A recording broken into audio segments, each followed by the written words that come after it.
Assalamualaikum warahmatullahi wabarakatuh. Bismillahirrahmanirrahim. Alhamdulillahirrabbilalamin. Wa bihi nasta'in wa ala umuri dunya waddin. Wassalatu wassalamu ala asrafil anbiya'i wal mursalin wa ala alihi wa ashabihi ajma'in, amma ba'd. Oke, kali ini kami dari kelompok 4 dengan beranggotakan Harizal Abimayu dengan NIM 192121048 dan saya sendiri Isnadiana dengan NIM 192121064 dan Diah Ajeng Putri Pertiwi dengan NIM 192121108. Pada kali ini kelompok kami akan membahas tentang pengadilan agama dan atau mahkamah syariah pada masa Orde Reformasi. Dan di dalam pembahasan ini kita membahas mengenai 5 poin. Ada penetapan pada masa reformasi, ada dasar hukum dan wewenangan pengadilan agama, ada kedudukan pengadilan agama dalam Undang-Undang Dasar 1945, ada Undang-Undang 35 tahun 1999 dan Undang-Undang Nomor 4 tahun 2004. Kemudian ada juga kita akan membahas tentang eksistensi pengadilan agama dan mahkamah syariah pada penyatu atapan ke Mahkamah Agung. Ada juga tentang perbedaan pengadilan agama pada masa Orde Lama, Orde Baru, serta pada masa Orde Reformasi. Dan kali ini saya akan membahas mengenai 2 poin tersebut tentang penetapan pada masa reformasi sama dasar hukum dan wewenangan pengadilan agama. Tetapi sebelum membahas mengenai dua poin tersebut, saya akan membahas dahulu mengenai pengadilan agama. Pengadilan agama itu kekuatan negara dalam menerima, memeriksa, mengadili, memutus dan menyelesaikan perkara-perkara. Perkara di sini itu tentang perkawinan, kewarisan, wasiat, hibah, wakaf, dan sedekah di antara orang-orang Islam. Untuk apa? Untuk menegakkan hukum dan keadilan. Kemudian pengadilan agama itu juga salah satu lingkungan peradilan, yakni yang diakui eksistensinya dalam Undang-Undang Nomor 4 Tahun 2004 tentang kekuasaan kehakiman, dan disebut merupakan lembaga peradilan khusus yang ditunjukkan kepada umat Islam dengan lingkup kewenangan yang khusus pula, baik dari perkaranya maupun para pencari keadilannya. Oke, di sini saya akan langsung membahas tentang penataan pada masa reformasi. Pada masa era reformasi itu terjadi perubahan secara besar-besaran pada lembaga peradilan, khususnya pada peradilan agama, di mana peradilan agama harus menundukkan diri kepada Undang-Undang Satu Atap. Undang-Undang Satu Atap itu apa? Yaitu Undang-Undang Nomor 5 Tahun 2004 tentang Mahkamah Agung Republik Indonesia dan Undang-Undang Nomor 4 Tahun 2004 tentang Kekuasaan Kehakiman. Namun hal terjadi lagi pada perubahan Undang-Undang Nomor 4 tahun 2004 diganti dengan Undang-Undang Nomor 48 tahun 2009 tentang Kekuasaan Kehakiman. Sementara itu Undang-Undang Nomor 5 tahun 2004 diubah menjadi Undang-Undang Nomor 3 tahun 2009 tentang Mahkamah Agung. Oleh karena itu juga dikeluarkannya dan berlakunya Undang-Undang Nomor 3 tahun 2006 tentang perubahan atas Undang-Undang Nomor 7 tahun 89 tentang peradilan agama. Perubahan tersebut untuk ada tujuannya tersendiri. Tujuannya itu untuk mewujudkan tata kehidupan bangsa, negara, dan masyarakat yang tertib, bersih, makmur, dan berkeadilan tentunya. Kemudian juga ada perubahan pada pasal 52A tentang pengadilan agama memberikan isbat kesaksian ru'yah hilal, penentuan awal bulan itu pada tahun Hijriyah, yakni kewenangan baru bagi pengadilan agama. Berlakunya Undang-Undang Nomor 50 Tahun 2009 Nomor 22 tentang perubahan kedua atas Undang-Undang Nomor 7 Tahun 1989 tentang peradilan agama itu memuat pasal 1. Dalam undang-undang itu dimaksud pengadilan agama adalah peradilan bagi orang-orang yang beragama Islam. Kemudian pengadilan itu pengadilan agama dan pengadilan tinggi agama di lingkung peradilan agama. Kemudian ada juga hakim. Hakim itu pada pengadilan agama dan hakim pada pengadilan tinggi agama. Kemudian ada pegawai pencatat nikah. Pegawai pencatat nikah itu pegawai pencatat nikah pada kantor urusan agama. Kemudian ada jurusita dan atau jurusita pengganti. Jurusita pengganti itu jurusita atau jurusita pengganti pada pengadilan agama juga. Dalam pembahasan rencana undang-undang tentang perbankan syariah yang kemudian ditetapkan menjadi Undang-Undang Nomor 21 Tahun 2008 tentang terjadi hubungannya kerja yang intens antara Mahkamah Agung dengan Badan Peradilan Agama, dengan Departemen Agama dan Majelis Ulama Indonesia. Itu terjadi karena kewenangan untuk menyelesaikan sengketaan pada pada perbankan syariah. Hubungan kerja itu harus terus berlanjut karena masih banyak tugas-tugas lain yang sebenarnya merupakan tugas bersama yang harus diselesaikan, antara lain pengajuan dan pembahasan tentang rancangan undang-undang tentang hukum material peradilan agama di bidang perkawinan. Kemudian saya akan membahas lagi tentang dasar hukum dan kewenangan pengadilan agama. Dasar hukum pengadilan agama itu Undang-Undang Dasar Negara Republik Indonesia tahun 1945, kemudian Undang-Undang Nomor 14 tahun 1985 tentang Mahkamah Agung, sebagaimana telah diubah dengan Undang-Undang Nomor 5 tahun 2004 tentang perubahan atas Undang-Undang Nomor 14 tahun 1985 tentang Mahkamah Agung. Undang-Undang Nomor 29 Tahun 2002 tentang Anggaran Pendapatan dan Belanja Negara tahun anggarannya itu 2003, sebagaimana telah diubah dengan Undang-Undang Nomor 26 Tahun 2003 tentang perubahan atas Undang-Undang Nomor 29 Tahun 2002 tentang Anggaran Pendapatan dan Belanja Negara pada tahun anggarannya 2003. Undang-Undang Nomor 7 Tahun 1989 tentang Peradilan Agama dan Undang-Undang Nomor 4 Tahun 2004 tentang Kekuasaan Kehakiman. Lah itu dasar hukumnya, dasar hukum dari itu tadi. Kemudian dari kewenangan peradilan, kan tadi ada pembahasan tentang kewenangan pengadilan agama. Kewenangan itu secara konstitusional itu diperoleh melalui Undang-Undang Nomor 3 Tahun 2006 sebagai perubahan atas Undang-Undang Nomor 7 Tahun 89 tentang peradilan agama yang disetujui oleh DPR pada tanggal 21 Februari tahun 2006.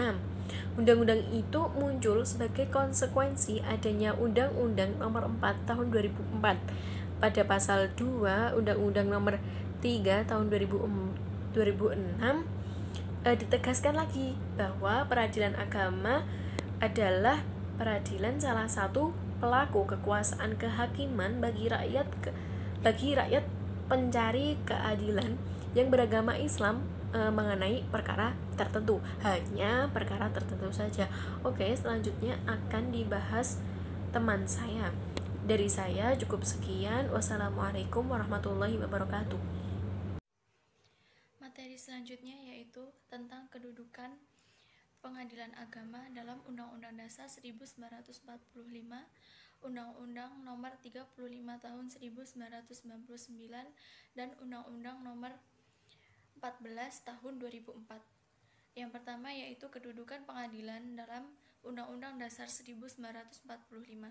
Undang-Undang Dasar 1945 Pasal 24 ayat 2 menyatakan bahwa kekuasaan kehakiman dilakukan oleh sebuah Mahkamah Agung dan badan peradilan yang ada di bawahnya dalam lingkungan peradilan umum, lingkungan peradilan agama, lingkungan peradilan militer, lingkungan peradilan tata usaha negara, dan oleh sebuah Mahkamah Konstitusi.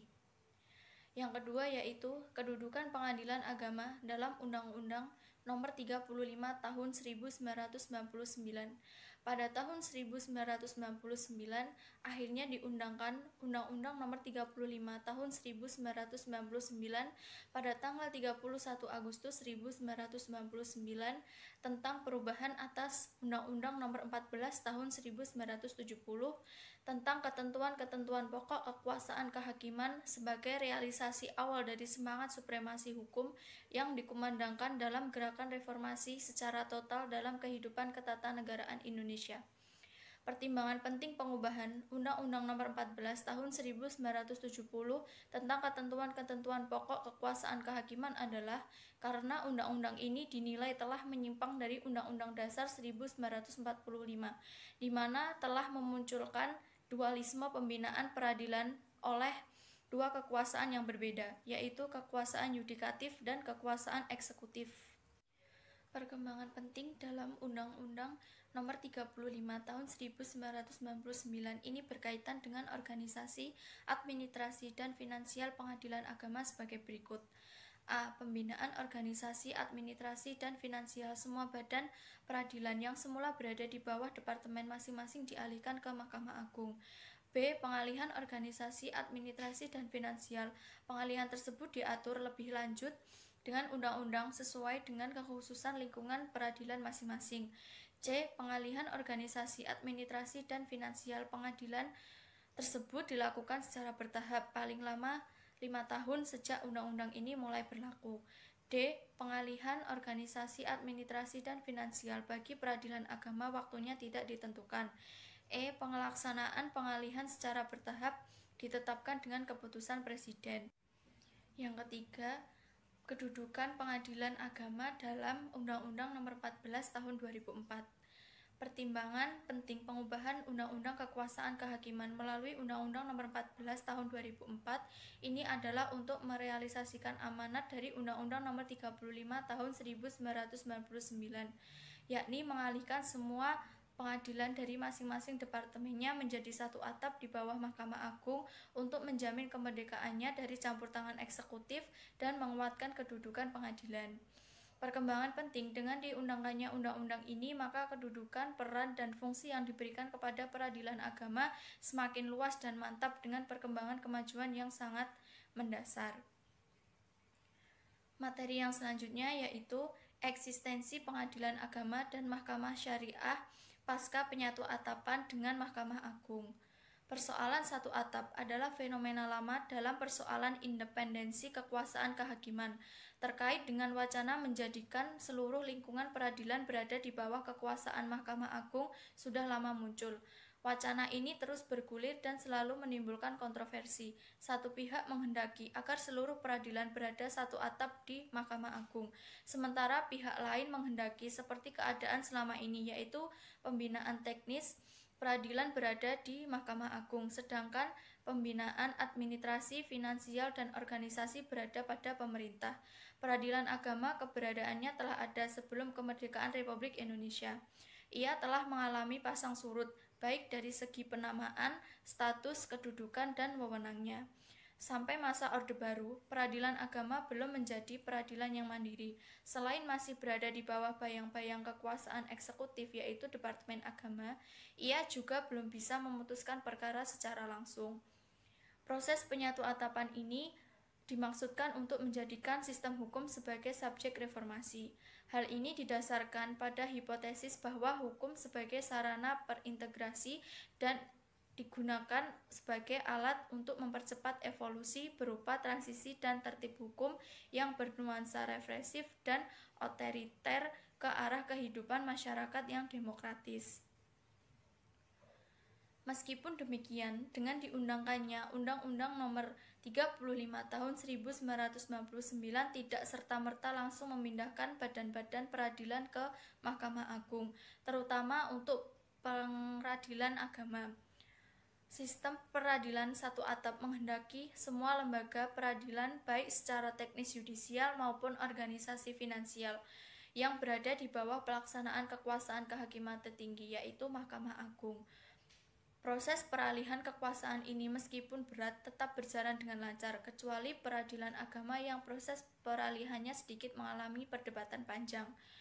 Departemen Agama dan MUI pada awalnya tidak mau melepaskan peradilan agama karena muatan-muatan historisnya yang panjang dan sangat melekat dengan umat Islam.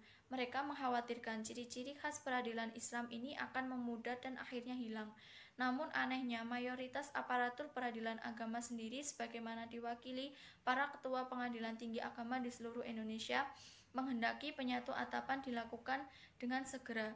Alasan yang mendasarinya adalah masalah finansial yang terkait dengan pengelolaan peradilan agama itu sendiri, yang dianggap sangat tidak memadai untuk sebuah sistem peradilan yang modern dan mandiri selama di bawah Departemen Agama.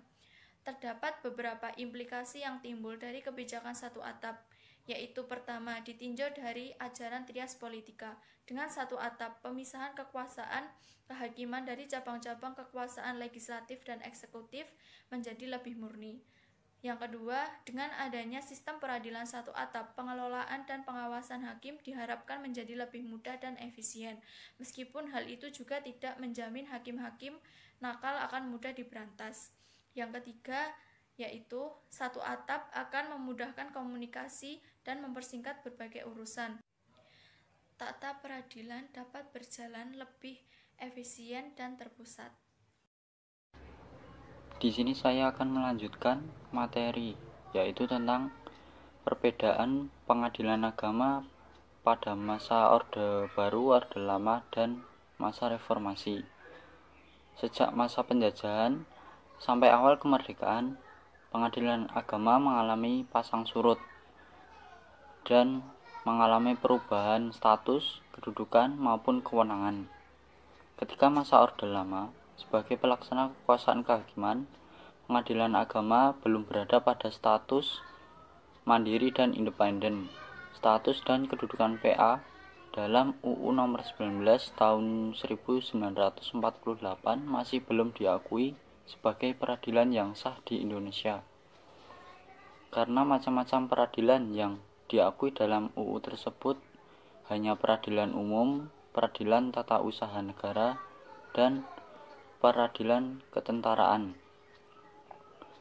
Kemudian titik awal pembaharuan PA dimulai sejak diterapkannya Undang-Undang Nomor 14 Tahun 1970. Namun itu juga masih jauh dengan apa yang diharapkan, terutama dalam hal independensinya, mengingat undang-undang ini masih menganut sistem dua atap sampai pada masa Orde Baru. Dari segi status dan kedudukannya, pengadilan agama belum bisa dikatakan peradilan yang mandiri, independen, dan kokoh. Ketika pada masa Orde Baru, pengadilan agama dibentuk dengan keputusan Presiden, pengadilan tinggi agama dengan UU. Sedangkan organisasi, administrasi, dan finansial diselenggarakan oleh Menteri Agama. Peradilan agama berkedudukan sebagai salah satu unsur penyelenggara negara di bidang yudikatif di bawah Mahkamah Agung, di bawah Menteri Agama, sehingga terkesan sebagai lembaga administrasi negara. Kemudian jabatan panitera dan sekretaris masih menyatu dan disingkat Pansek. Dalam Undang-Undang Nomor 7 Tahun 1989, kompetensi absolut peradilan agama hanya terbatas pada perkara tertentu saja. Sedangkan masa reformasi, pengadilan agama dibentuk dengan keputusan Presiden, pengadilan tinggi agama. Sedangkan pengadilan tinggi agama dibentuk dengan undang-undang. Sedangkan organisasi, administrasi, dan finansial diselenggarakan oleh Mahkamah Agung. PA berkedudukan sebagai salah satu unsur penyelenggara negara di bidang yudikatif di bawah Mahkamah Agung berdasarkan Undang-Undang 45 sebagai dasar konstitusional. Jabatan panitera dan sekretaris sudah terpisah. Itu saja yang dapat kelompok kami sampaikan. Kurang lebihnya mohon maaf. Wassalamualaikum warahmatullahi wabarakatuh.